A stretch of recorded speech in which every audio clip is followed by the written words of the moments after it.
एक बार फिर से स्वागत है आपका हिमाचल डायरी के इस अंक में।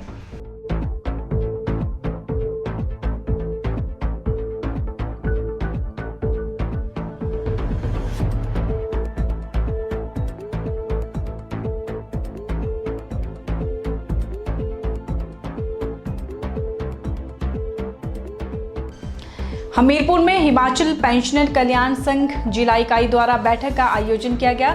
बैठक का मुख्य उद्देश्य पेंशनर कल्याण संघ जिला इकाई के चुनाव रहे। चुनाव में पेंशनर कल्याण संघ जिला इकाई की नई कार्यकारिणी का गठन किया गया।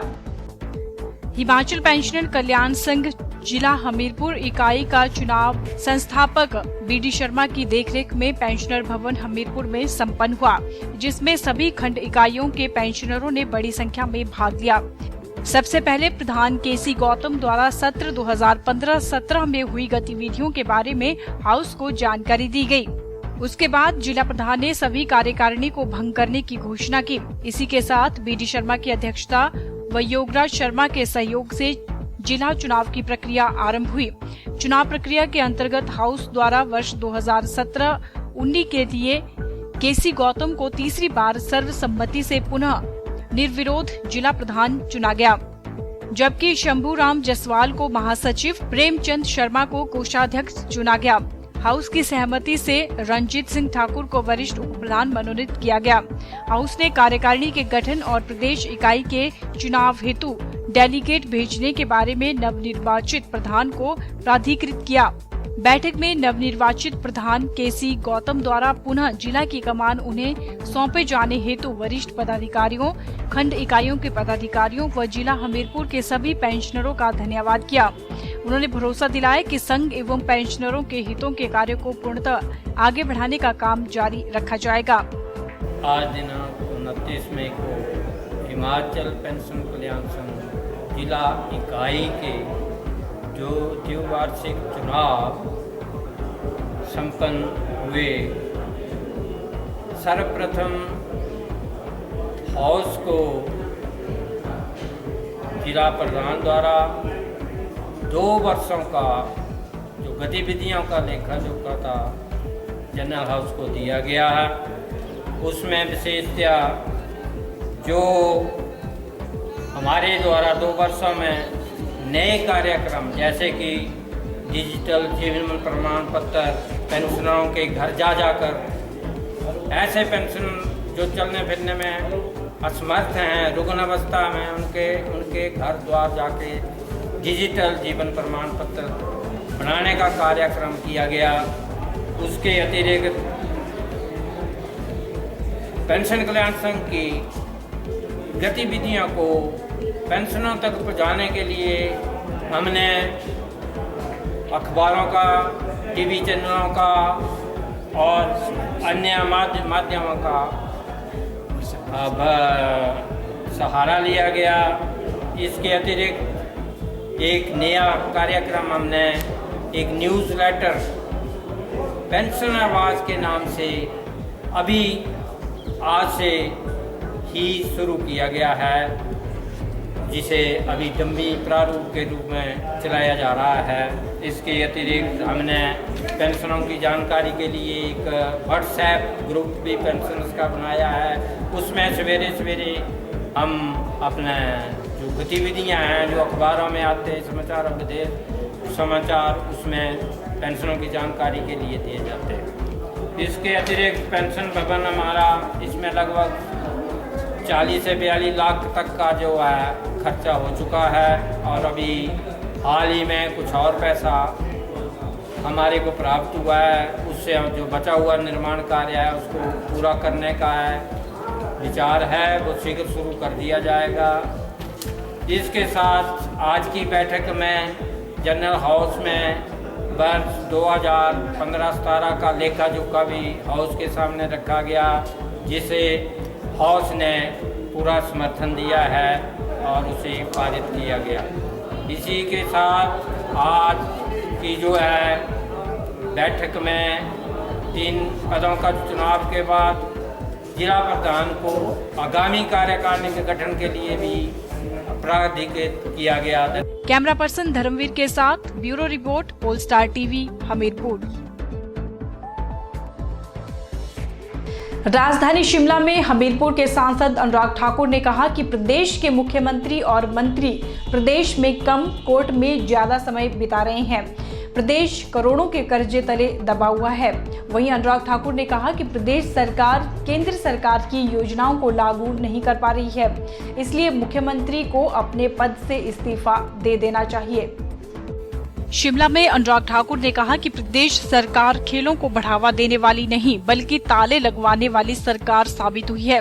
हिमाचल में एचपीसीए ने जो स्टेडियम बनाए उन पर सरकार ने कब्जा करने की कोशिश की। मुख्यमंत्री ने पिछले 11 साल में शिमला कटासनी में खेल मैदान की घोषणा की थी, लेकिन आज दिन तक वह स्टेडियम नहीं बन पाया।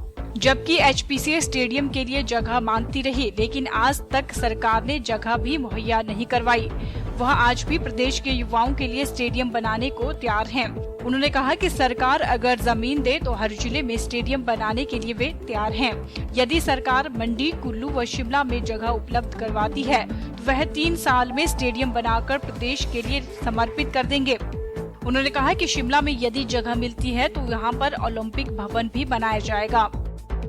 कांग्रेस और कम्युनिस्ट पार्टी अपने करप्शन के कारण, अपनी विफलताओं के कारण जो चुनावों से भाग रहे थे, अब उनको एक बार मजबूर होकर चुनाव लड़ना पड़ेगा। पहले वो भारतीय जनता पार्टी को शिमला कॉरपोरेशन में जीत से दूर रखना चाहते थे, लेकिन हम इस निर्णय का स्वागत करते हैं कि अब चुनाव होंगे और भारतीय जनता पार्टी जीत दर्ज करेगी। एक बार यहाँ पर कमल का फूल खिलेगा। चुनाव से पहले हिमाचल में मुख्यमंत्री के चेहरे पर सवाल के जवाब में अनुराग ठाकुर ने कहा कि 1998 और उसके बाद 2012 के चुनावों से चंद दिन पहले भाजपा ने मुख्यमंत्री का चेहरा सामने लाया था। इस बार भी ऐसा ही होगा, इसलिए पहले ये सवाल उठाना जल्दबाजी होगी, क्योंकि अभी हिमाचल विधानसभा चुनाव के लिए वक्त है, इसलिए इंतजार करना चाहिए। अनुराग ठाकुर ने कहा कि हिमाचल में भी प्रधानमंत्री नरेंद्र मोदी की लहर का असर होगा और हिमाचल में भाजपा को प्रचंड बहुमत मिलेगा। हिमाचल में भी अगर आप देखेंगे 1998 की बात हो या 2007 की बात हो, चुनावों से चंद दिन पहले भारतीय जनता पार्टी ने अपना मुख्यमंत्री पद का उम्मीदवार घोषित किया था। अभी चुनाव के लिए बहुत समय है और पार्टी उचित समय पर उचित निर्णय करती है। मुझे लगता है आपको किसी जल्दबाजी में नहीं रहना चाहिए। आपको केवल इंतजार करना चाहिए एक अच्छी सरकार, ईमानदार सरकार, जिस तरह से मोदी जी की देश में आई उसी तरह से प्रदेश में भी आई। पोलस्टार टीवी के लिए शिमला से रमिता सोनी की रिपोर्ट। प्रदेश के कई जिलों में रविवार हुई बारिश और भयंकर ओलावृष्टि ने भारी तबाही मचाई है। जिला मंडी, कुल्लू, किन्नौर व शिमला में हुई भयंकर बारिश और ओलावृष्टि ने बागवानों की कमर तोड़कर रख दी है। ओलावृष्टि से पलम, सेब, मटर, नाशपाती सहित अन्य फसलों को भारी नुकसान हुआ है। सेब, नाशपाती, पलम के अलावा मटर, गोभी, फ्रांसबीन सहित तमाम फसल को नुकसान पहुंचाया है, जिससे किसान व बागवान सड़कों पर आ गए हैं। सेब के सभी बागीचों में ओलों ने कुछ भी नहीं छोड़ा है। फलों के साथ पत्ते भी भारी ओलावृष्टि से झड़ गए हैं। यही नहीं, कई जगह तो सेब के पेड़ों के भी छिलके निकाल दिए गए हैं। बागवानों का कहना है कि रविवार का दिन क्षेत्र के कई लोगों के लिए काला दिन बनकर आया है। उन्होंने बताया कि इस क्षेत्र के लोगों की आर्थिकी सेब, पलम, नाशपाती के अलावा साग सब्जी है, जो सब एक झटके में तबाह हो गई हैं। लोगों का कहना है कि बागवान सेब की फसल का इंतजार करते हैं ताकि साल का खर्चा चलाया जा सके और इसके लिए पूरी साल मेहनत भी की जाती है। स्प्रे व खाद में लाखों रुपए खर्च किए जाते हैं, लेकिन ओलावृष्टि ने सारी फसल तबाह की है। उन्होंने बताया कि ओला तूफान की तरह आया है और सब कुछ बहाकर ले गया है। वहीं किन्नौर में भावा वैली के शेरपा कॉलोनी में शनिवार देर रात को बादल फटने से भारी तबाही हुई है। आसमान से बरपे कहर ने 14 गांवों के बाशिंदों, लोक निर्माण विभाग और एक निजी कंपनी को करोड़ों रुपए का नुकसान पहुंचाया है।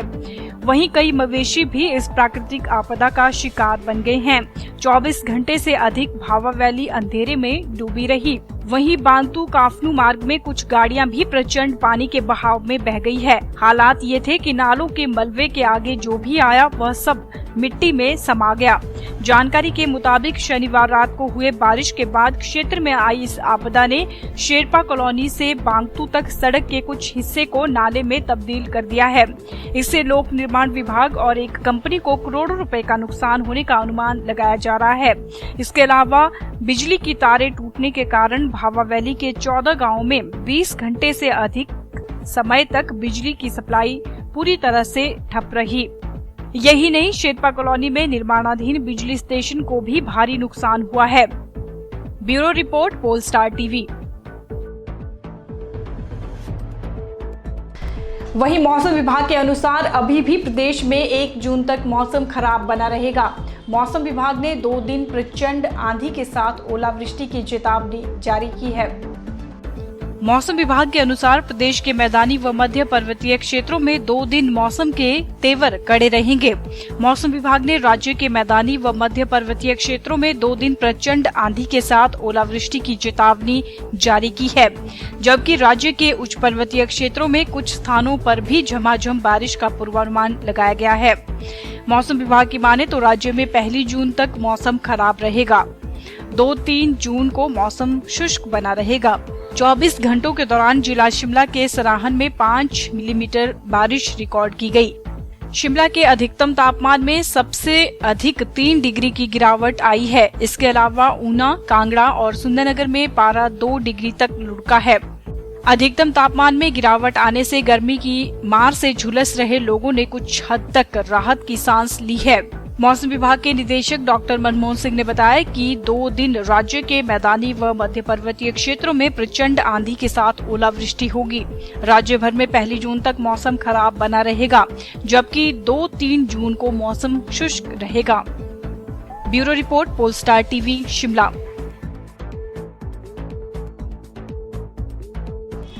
आज के बुलेटिन में फिलहाल इतना ही। मोनिका ठाकुर को दीजिए इजाजत। नमस्कार।